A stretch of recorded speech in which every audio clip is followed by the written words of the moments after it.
ଏଠି ହେଉଛି ବିନାଶୁ ନାଶା ଶ୍ରବଣ ଶୂର୍ପଣଖା ପ୍ରବେଶ ଲଙ୍କାର।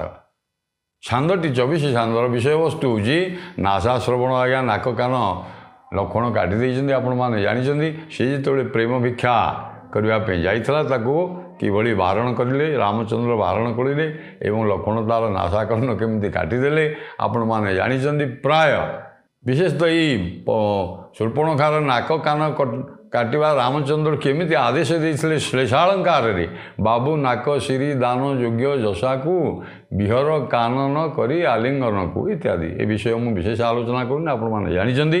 ଆସନ୍ତୁ, ଏଇ ନାସାକର୍ଣ୍ଣ ଯେତେବେଳେ ଛେଦନ ହୋଇଯାଇଛି ଆଜ୍ଞା ରକ୍ତ ଧାର ଧାର ହେଇକି ବହିଯାଉଛି, ଆଖିରୁ ଟପ୍ ଟପ୍ ହେଇକିରି ଲୁହ ବହିଯାଉଛି, ଆଉ ଧୈର୍ଯ୍ୟ ସତେ ଯେମିତି ତାର ସମସ୍ତ ଅପମାନ, ଏଡ଼ା ଅପମାନ ତୀବ୍ର ଅପମାନ ନା। ଆଉ ଶୂର୍ପଣଖା କିଛି କମ୍ ରାକ୍ଷସୀ, ସେ ନା ରାବଣର ଭଉଣୀ କିଛି କମ୍ ବଳବାନ